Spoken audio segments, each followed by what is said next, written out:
How's it going, guys? This is Hightower, Whit, and Poltergeist for Direwolf Airsoft. and today we're going to talk about Autumn Justice 8.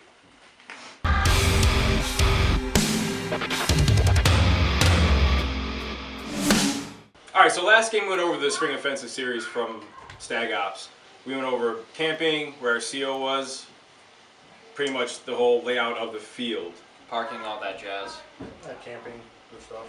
You don't have to go over any of that stuff this time around. If you really care about it, you can go back and watch it again and maybe get some extra views. We got a link in the description, just click it. This video is going to be pretty much just a critique and another video AAR of just the gameplay itself.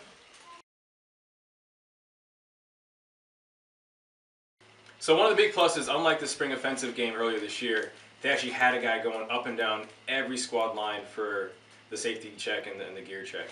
Yeah, it was great. There was one guy per line. Guy went down the entire line, checked everyone. The line moved up, so we knew that the line had been checked. Absolute positive. I mean, that's the best way to regulate this whole game, is just to make sure everybody's got their gear, all the red lights they need to have for the game, make sure everybody's on, on par with everybody else. Yeah, one of the things too is he actually had me pull my mag out to check that it wasn't a it was just a mid cap. It wasn't a high cap. So, Yep. That's a big positive. Even if guys weren't wearing safety goggles at the time, they made sure that you pulled them out. You know, if you had M frames or something that was tucked away, and those little safety cards, so that if you got hurt on the field, they had all your medical contact information and all that. Who to contact, all that good stuff. One of the good things too is you always hear it in every game we go to: airsoft time. Game's supposed to start at 8. We all show up, ready to roll. Game doesn't actually get going until 10 o'clock. This time around, Stag Ops had everyone moving. Everyone was registered and paid, and we actually started right on time. It was impressive. Not used to that playing airsoft. No. Usually, sometimes we lie the guy because we know, oh, he wants us to be ready for 10 o'clock.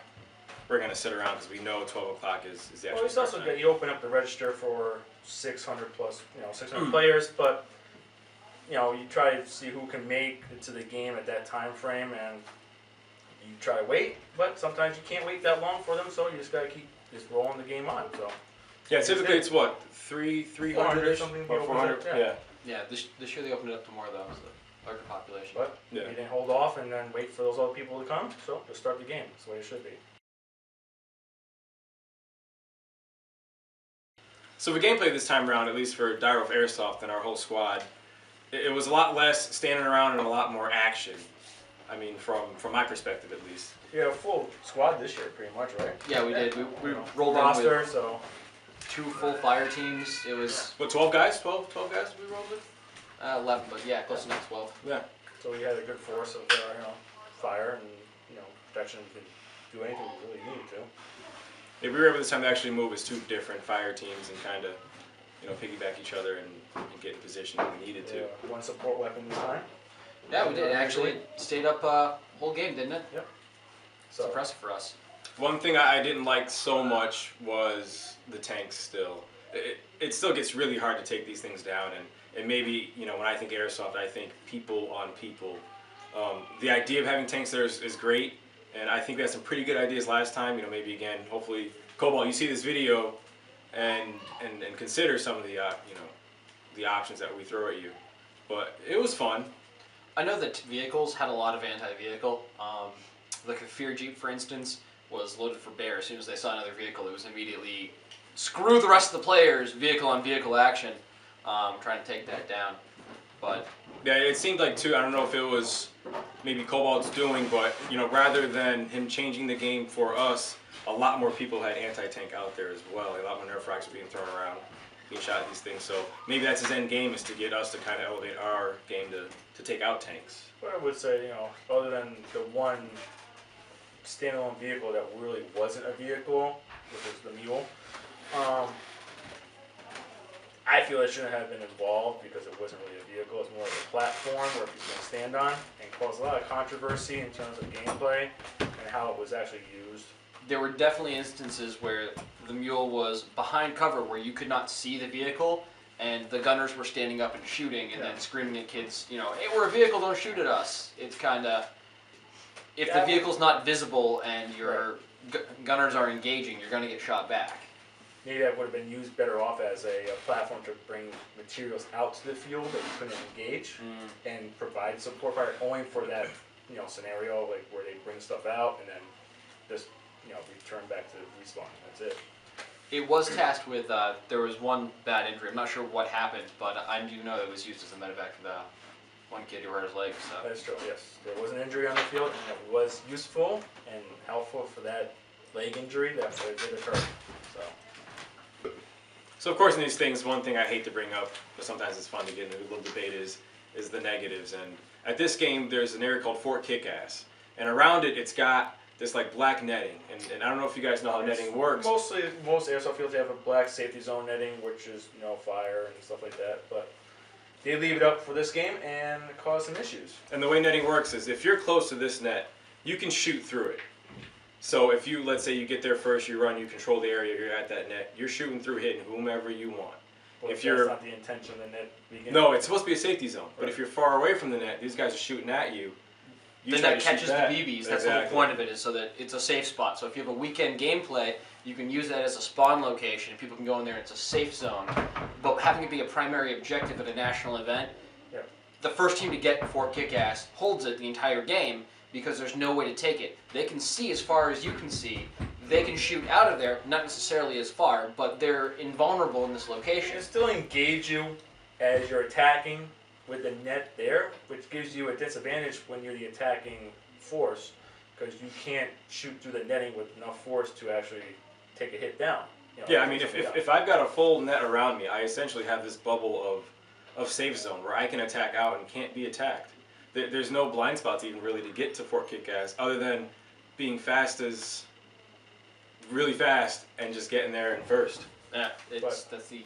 Unlike holding a national game versus a weekend game, these type of safety measures or props that are held on the field should be brought down so that we can actually move and progress to an area that has to be taken or fought through. Yeah, a weekend game like a Saturday kickoff game or Sunday, it's probably not as bad to have one of those things. But we're a big game where points are really important and we're trying to stick to the storyline. I think something like that probably shouldn't be there. A solution, fairly cost effective, would be pallets. They're all over Craigslist for free. You can get them and build Fort Kickass out of pallets fairly inexpensively and fairly easily, and you get a much better effect where it's a location that has multiple entrances and blind alleys where you can attack it from. Yeah, I'm a big fan of attacking something from a blind spot. We're moving slow. Leaving it kind of open to where the enemy can see you because he's got this safe net around him, I'm not a big fan of. A properly built wall gives the force that's actually in the compound a way to fight and defend themselves. Oh yeah. Whereas a net, you can just look out. I'll just shoot you. And that's the disadvantage. So I'd like to mention about some things we feel that's important about the game that going further is that there is a feeling of staleness or lack of change that has been felt for the gameplay so far in the last few games that we've played there. This event's been at this field for multiple events, and there's definitely a feeling of it's the same spawns and the same general objectives, which is go take the farm, go take the city, and there's definitely a repetitiveness of gameplay. Don't get me wrong, this game's absolutely fantastic and fun for players, first, second, third time, but by the time fourth or fifth play rolls around, there's definitely a feeling of sameness. It could have been a challenge of with the 600 players or how many he had there, Gold Vault for Stag Ops, how to play or how to field all this team, the storyline he had presented, but maybe just to change things up so that we all get missions that are actually difficult or challenging. Yeah, I mean, like most TV shows, if it's the same kind of start, middle, end, good guy goes bad, good guy goes back, good again. If that kind of thing happens too much, it kind of gets a little stale. And I think, most teams, I think it's the fourth or fifth time at UBG, it's almost the same recipe every time. Birthday cake is great.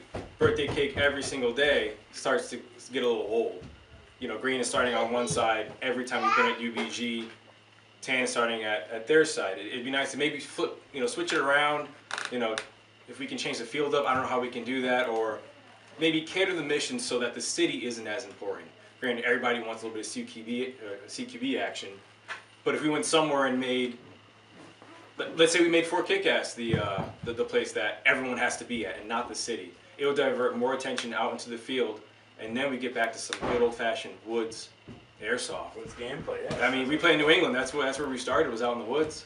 We just go inside in the wintertime. Only if you're fixing Fort Kick-Ass, because as it stands, Yeah. making that the primary objective would be I incredibly agree.